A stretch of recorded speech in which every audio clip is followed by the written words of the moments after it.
मुद्दों पर बातचीत की है। उन्होंने नीतीश कुमार की सेहत, तेजस्वी यादव के वादे और बीजेपी के मुस्लिम कैंडिडेट नहीं देने पर भी बेबाकी से अपनी बात रखी है। देखिए एक्सक्लूसिव बातचीत। नमस्कार, आप सभी का बहुत बहुत स्वागत है। न्यूज 18 इंडिया पर एक बहुत ही खास शख्सियत हमारे सामने है। इस वक्त आप जानते हैं कि बिहार चुनाव के दौर से गुजर रहा है और ऐसे में चाहे वो महागठबंधन हो या फिर एनडीए, पूरी जोर आजमाइश हो रही है और ताकत लगाई जा रही है। इस वक्त हमारे साथ जितिन राम मांझी साहब हैं, जो कि सूक्ष्म, लघु एवं मध्यम उद्योग मंत्री भी हैं और एचएएम के संस्थापक भी हैं। पूर्व मुख्यमंत्री बिहार के रह चुके हैं। सर, बहुत बहुत स्वागत है आपका। धन्यवाद आपको इसके लिए। सर, कितना तैयारी है आपकी? देखिए, जो वास्तविक फाइटर होता है उसी तैयारी सभी दिन होता है। ओकेजन पर तैयारी जो करता है ना, वो फेल होता है। हम लोग वैसे खिलाड़ी हैं जो डे 1 से हमारी तैयारी रहती है, इसलिए आज कोई विशेष तैयारी है सो बात नहीं है। बट हम लोग अन्य लोग जैसे जैसे काम करते हैं उसका काट के लिए हम लोग तैयारी कर रहे हैं। आपने दो लोगों का जिक्र किया और मैं दोनों से ही जुड़ा हुआ सवाल आपसे पूछना चाहती हूँ। जितिन जी, नीतीश बाबू के लिए कहा जाता है कि वो अस्थिर है, उनकी तबीयत खराब है। विपक्ष बार बार ये आरोप लगाता है और ये भी कहता है कि बीजेपी ने हाईजैक कर लिया है, ये चुनाव जीतेंगे लेकिन इनको मुख्यमंत्री नहीं बनाएंगे। आपको भी ऐसा लगता है? देखिए, जो नीतीश कुमार को उनके हेल्थ के बारे में कहते हैं, मैं समझता हूं जो कहता है उसी का हेल्थ खराब है। नीतीश कुमार का हेल्थ में कहीं कोई गड़बड़ी नहीं है।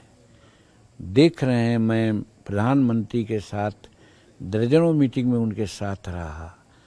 उन्होंने भाषण पढ़ के दिया, इंटरव्यू दिया, रिपीटेडली कार्यों का निरीक्षण किया। तो वो यही तो कह रहे हैं, उनको लिख कर दे दिया जाता है, उनको बता दिया जाता है तो बोल देते हैं। कोई भी बहुत लोग पढ़ते हैं, बहुत लोग पढ़ के गए थे। नंदनी स्कूल ऑफ इकोनॉमिक्स में मैं भाषण देने गया था तो 5 पन्ने का मुझे थमाया गया था पत्र पढ़ने का, जबकि मैं नहीं पढ़ा था, अपने सो मोटो बोले थे।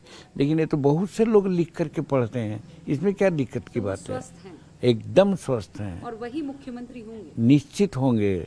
हमारा तो एकदम है कि हर कैलकुलेशन है कि वही मुख्यमंत्री होंगे। जिस बात पर आप अटल हैं वैसे ही तेजस्वी कह रहे हैं मैं भी अपने वादे पर अटल हूं। वो कह रहे हैं 14 तारीख को मैं शपथ लूंगा, 14 नवंबर को आएगी, नतीजे आएंगे।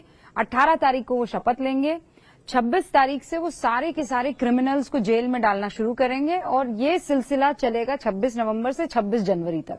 आपको ये गेम चेंजर आइडिया लग रहा है? ये हाइपोथेटिकल बात है। ये कहा जाता है दिवा स्वप्न। वो दिवा स्वप्न देख रहे हैं।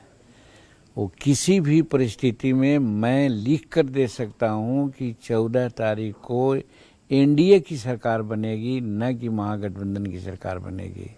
इसलिए कि आज एनडीए पांचों एक होकर के लड़ रहा है और वहाँ आज भी कांग्रेस के लोग मुख्यमंत्री उनको नहीं चाहते हैं। तो कैसे मुख्यमंत्री बन जाएंगे? वो जीतेंगे भी नहीं, नंबर आएगा नहीं। बीजेपी ने वोट क्यों, सीटें क्यों नहीं दी? कैंडिडेट्स मुसलमान क्यों नहीं चुने? कैंडिडेट न दी हो उसका एक अलग कारण हो सकता है, लेकिन आपने अच्छी बात कह दी। जब ऑपरेशन सिंदूर हुआ यहाँ पर, हमारे तीनों सेनाएं चिलमिला रही थी कि हमको 3 दिन का मौका दिया जाए, हम पाकिस्तान को नक्शा से हटा देंगे। एक चीज़। दूसरी चीज़, हमारी मिसाइल कहाँ गिरी? हमारी मिसाइल गिरी आतंकवादियों के अड्डा पर। वहाँ के हॉस्पिटल पर गिर सकता था, वहाँ के स्कूल पर गिर सकता था, वहाँ के आवासियों पर गिर करके बर्बाद किया जा सकता था, लेकिन एक किसी को बर्बाद नहीं किया गया आतंकवादी का। क्यों? नरेंद्र मोदी के दिल में दर्द है कि वो भी हमारा आदमी है, हिंदुस्तान का ही आदमी रहा है, भले कोई धर्म का हो। तो जो कहता है भाजपा को कि मुसलमान का विरोधी है, तो अगर विरोधी रहा जाता तो सैनिकों की बात मान करके कर दिया जाता वहाँ पर यह, और पाकिस्तान को हो सकता था कि बहुत डैमेज किया जा सकता था, लेकिन किसी को डैमेज नहीं किया गया। इसके लिए संसार में ऑपरेशन सिंदूर का नाम लिया जाता है। क्षमा शोभती उस भुजंग को जिसके पास गरल हो। आज शक्ति हम में है, क्षमा किया, अपने भाइयों को बर्बाद होने नहीं दिया गया। अगर भाजपा के बारे में जो कंसेप्ट बनाया हुआ है लोग कि मुसलमान विरोधी है कि तब नहीं है भाजपा? नहीं है, एकदम नहीं है। वो मानवता का पुजारी हैं। पर ये ऐसे ऐसे जो बयान आते रहते हैं गिरिराज सिंह की तरफ से, मान लीजिए निरहुआ भी बोल रहे हैं, कुछ उधर के भी लोग बोलते हैं तो कुछ इधर के भी बोल देते हैं। तो हर वर्ग में, हर जगह में एक्सट्रीमिस्ट होते हैं। तो एक्सट्रीमिस्ट होते हैं, वो हमारा ऑर्डर नहीं होगा। वो ऑर्डर तो आप कह रहे हैं गिरिराज सिंह एक्सट्रीमिस्ट है? तो सोच के है ना, वो बोलते हैं। और कहीं कहीं बोलते हैं तो लॉजिकल लगता है कि पाकिस्तान में हमारे हिंदू थे 11%, आज हो गए 1%। कहीं लॉजिकल हिंदुस्तान में मुसलमान थे 7%, आज हो गया 18%। तो ये लॉजिक है।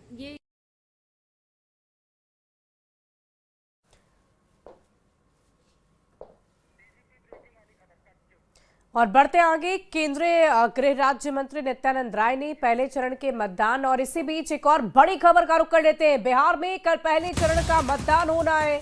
बड़ी खबर